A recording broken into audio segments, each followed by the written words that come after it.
Bonjour à toutes et à tous, bienvenue sur cette nouvelle vidéo. Aujourd'hui nous allons parler de Clovis. La source principale portant sur son règne et sur l'époque en général, c'est Grégoire de Tours. Il faut quand même prendre des réserves car c'est un personnage extrêmement pieux et il voit des miracles dans beaucoup de situations, ce qui pousse à croire à plusieurs reprises qu'il surjoue afin de donner une touche divine à son récit. Comme dit Ferdinand Lotte, un historien médiéviste, Grégoire n'écrit pas pour nous instruire mais pour nous édifier. En fin de compte, nous ne savons que trop peu de choses sur toute cette période et on doit donc en prendre en considération ce que nous raconte Grégoire puisque c'est quasiment la seule, si ce n'est la seule source de cette période historique. Le père de Clovis est donc Childéric. Pendant son règne, Basile, la femme du roi byzantin de Thuringe, quitte son mari pour aller retrouver Childéric. Et de cette union sort Clodevec, ou défendu par les historiens en Clovis, vers 465 ou 466. Tout cela, bien entendu, n'est qu'une hypothèse provenant de Grégoire de Tours, et on n'est pas certain à 100% de la véracité de ses propos. Ce que l'on sait, c'est que Childéric meurt en 481, et que donc le règne de Clovis sur les Francs-Saliens commence en 481.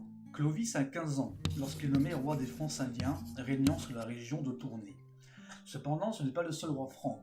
Il y a Ragnachar qui règne sur Cambrai et l'autre qui s'appelle Chararic qui règne sur la région de Tongres. Clovis n'a pas la possibilité de s'étendre au nord. Il s'étend donc au sud. Il veut donc conquérir en premier la vallée de la Somme. Ce coin est contrôlé par le fils d'Aegidius qui se nomme Syagrius. Syagrius possédait des troupes laissées par son père, probablement des mercenaires francs. Grégoire de Tours le surnomme roi des Romains. Ce titre est fortement impossible, puisqu'il n'y a plus de roi en Rome depuis moins 509 avant notre ère. Cependant, cela peut s'expliquer par le fait que les Francs, pour nommer un chef, ils le nommaient roi. Il était certainement chef des Romains, mais surtout pas roi, du moins pas au sens que l'on entend couramment. Pour pouvoir battre Syagrius, Clovis appelle la Ragnachar et Chararic. Clovis demande à Syagrius le lieu de la bataille qu'il souhaite, et la bataille a lieu en 486 à Soissons. Syagrius voit que son armée est en train de perdre, il fuit la bataille et se réfugie chez Alaric II, à Toulouse, le roi des Visigoths. Clovis demande à Alaric de lui remettre le Romain sous peine de guerre entre lui et Clovis. Alaric accepte par peur des Francs, puisque derrière Clovis il y a aussi Ragnachar et Chararic. Clovis s'empare donc du royaume de Syagrius et l'assassine en secret. Les années qui suivent ont sûrement conduit de tuer ses parents, sa famille, donc Ragnachar en 489 et Chararic en 491, afin de bénéficier d'un plus grand territoire pour rivaliser avec les Goths. En 485, Clovis a un enfant d'une femme inconnue, se prénommant Théodoric ou Thierry en français. Il se marie à Clotilde, une princesse de Burgonde, vers 493 à Soissons, et elle est supposée celle qui a poussé Clovis à se convertir au catholicisme. Les Alamans attaquent les Francs. Ils attaquent en premier lieu les Francs ripuaires et blessent le roi Sigbert. En 496, ils attaquent les Francs saliens, les Francs de Clovis. La bataille aurait eu lieu en Alsace. Selon Grégoire de Tours, Clovis n'était pas certain de l'issue de la bataille et il fait une prière en demandant au dieu de Clotilde, sa femme donc chrétienne, de lui venir en aide, à l'instar du créateur de Rome et premier roi de Rome, Romulus, en demandant à Jupiter de lui venir en aide. Et suite à cette demande de Clovis, les Alamans fuient en voyant leur chef mort, puis se soumettent à leur nouveau roi, Clovis. De plus, sa femme fait venir Saint Rémy, qui est l'évêque de Reims, et lui demande de se convertir, lui et ses sujets, au christianisme. Clovis lui répond, je cite, « Très saint père, je t'écouterai volontiers, mais il reste une chose, c'est que le peuple qui m'obéit ne veut pas abandonner ses dieux. J'irai à eux et je leur parlerai d'après tes paroles. » Et convoqua tout le monde, et avant qu'il puisse prononcer une seule phrase, son peuple dit, je cite, « Nous rejetons les dieux mortels, pieux roi, prêt à suivre le dieu immortel que prêche Rémy. » Clovis demande à être baptisé en premier, et 3000 hommes de son armée ainsi que sa sœur furent baptisés. Voici ce que nous raconte Grégoire de Tours sur la conversion et le baptême de Clovis. La date de ce baptême est sujet à controverse. Certains disent 496, d'autres Noël 498 et d'autres vers 506. Selon un recueil épistolaire d'Avitus, c'est impossible que Clovis ait pu être baptisé avant 502. On dit 506 car selon une lettre du roi ostrogoth Théodoric, le roi parle d'une bataille contre les Alamans qui a lieu en 506. Il se pourrait que cela soit à ce moment que Clovis ait une aide du dieu chrétien. Et pour finir, on dit 496, que Grégoire de Tours parle de 15 ans après son règne. Son règne ayant débuté en 481, on arrive à 496. Dans tous les cas, on n'est pas sûr du tout. Ce que l'on sait vraiment, c'est qu'il est le premier roi à être chrétien des Francs-Saliens. Et ça marque l'entrée du royaume franc dans la chrétienté. La guerre que mène Clovis contre les Burgondes proviendrait, selon Grégoire de Tours, d'une demande d'aide provenant de Godgisel, un roi burgonde qui est en guerre contre son frère Gondebaud. Godgisel lui proposait un tribut, une somme d'argent, en contrepartie de l'anéantissement de son frère lui permettant d'être le seul et l'unique roi burgonde. Clovis accepte cette demande. Gondebaud, en voyant la guerre contre Clovis, demande l'aide de son frère Godgizel, et Godgizel fait semblant d'accepter. Au moment de la bataille à Dijon, Godgizel se range du côté de Clovis et trahit son frère. Gondebaud s'expatrie à Avignon, mais Clovis l'assiège. Clovis, n'arrivant pas à défaire Gondebaud à Avignon, lui demande de payer un tribut en contrepartie de la levée du siège. Gondebaud accepte. Clovis laisse à Vienne, la capitale burgonde, une garnison afin de ne pas laisser tomber son allié Godgizel. Gondebaud arrive à se ressaisir et assiège son frère dans la capitale. Par manque de nourriture, Godgizel force sa population à sortir de la ville, et l'un des exclus, un ingénieur, informe Gondebaud d'un moyen pour entrer dans la ville, et Gondebaud passe par un aqueduc. Godgizel s'enfuit dans la cathédrale de la ville et se fait égorger, lui et l'évêque. La garnison franque se fait abattre aussi. Peu de temps après, la paix s'amorce à la suite d'une entrevue entre Clovis et Gondebaud. Alaric II, le roi wisigoth, demande lui aussi une entrevue avec Clovis. Elle a lieu proche d'Amboise. Et selon Grégoire de Tours, je cite, « Après cette promise amitié, ils se retirèrent en paix ». C'était bien entendu une fausse paix. L'Empire romain d'Orient, mené par Anastase, poussa Clovis à faire la guerre contre les Goths, notamment les Visigoths. Les Ostrogoths ont la connaissance de la machination de l'Empire romain avec le peuple franc.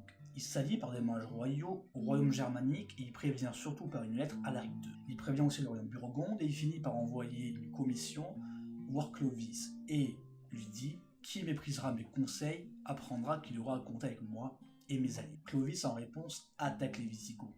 Clovis appelle à l'aide les Francs ripuaires qui envoient un contingent mené par Clodéric, le fils du roi Sigbert. Il appelle aussi les Burgondes et l'armée burgonde est menée par l'héritier du royaume, Sigismond. La guerre commence mal pour Alaric, il y a trop peu d'hommes, il doit faire appel à des gallo-romains et même des clercs qui étaient séparés du peuple de par leur religion différente de l'arianisme, qui est un courant chrétien mais différent, considéré comme hérétique. Donc les clercs chrétiens étant enrôlés dans l'armée. Mais malgré des mesures de réintégration du peuple chrétien, l'ensemble du peuple d'Alaric préférait voir Clovis comme le roi plutôt qu'Alaric. Clovis interdit le piège à ses hommes, raison de plus pour renforcer le côté religieux chrétien pour se faire aimer par les clercs. Clovis apprend que la grosse partie des hommes d'Alaric se trouve à Poitiers. Il s'y rend. Alaric est à 15 km de la Poitiers. La bataille a lieu dans la plaine de Vouziers. Il tue Alaric et son armée a pris la fuite. Clovis et Gondebaud prennent Toulouse. Le fils de Clovis, Thierry, conquiert Rodez, Albi et aussi l'Auvergne. Gondebaud, lui, va conquérir Narbonne.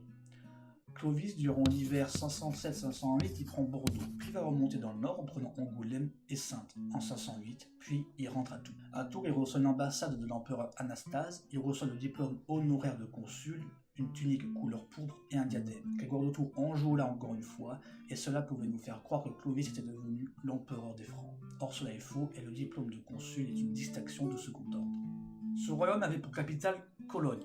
Clovis met en tête à Clodéric d'assassiner son propre père, Sigbert, afin qu'il puisse lui succéder à son trône. Clodéric, en suivant le conseil de Clovis, montre le trésor de son père à des envoyés de Clovis. Et en se penchant pour prendre des pièces d'or, il se fait trancher la tête. Et Clovis se rend en Cologne pour faire un discours en expliquant qu'il faut que le peuple des Francs ripuaires le reconnaisse comme roi. C'est ce qu'ils font en choquant leur bouclier et en mettant Clovis sur le pavois. Cela se passe à peu près 2 ans avant sa mort. C'est à la fin de son règne qu'il aurait établi la loi salique.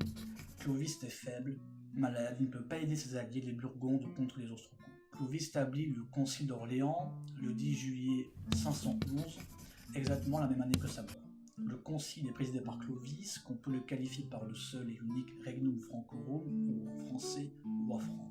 Ce concile réunit 32 évêques et il aborde tout un tas de questions, notamment les questions du droit d'asile, mais aussi du recrutement du clergé. Le droit d'asile est établi au moment où le réfugié se trouve dans une église ou dans l'atrium, qui est une cour carrée. Le concile va punir l'arianisme, une forme de christianisme qui considère comme hérétique.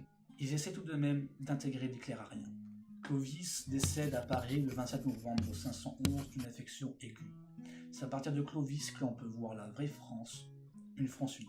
Pour finir cette vidéo, je vais parler de 2 petites anecdotes, notamment l'étymologie du nom de Clovis.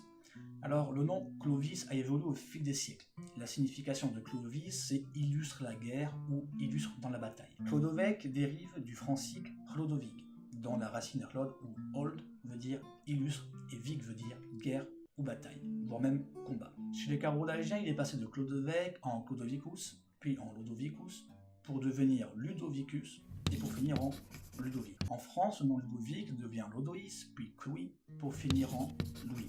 On aurait pu donc qualifier Clovis de Louis Ier, mais cela nous aurait forcé de tout déplacer avec les prochains Louis sous la monarchie française. Et la dernière anecdote, cela porte sur la langue de Clovis. Clovis parlait le bas francique, qui est un ensemble de langues germaniques. Il parlait surtout le vieux francique ou le francique. La loi salique emprunte des mots en bas francique, par exemple. On estime qu'il existe 500 mots dans notre langue actuelle qui empruntent ses racines au vieux francique, comme le registre lié à la guerre, dont guerre se dit vera, ou H se dit habja, mais aussi des couleurs comme blanc qui se dit blanc, ou bleu qui se dit blau.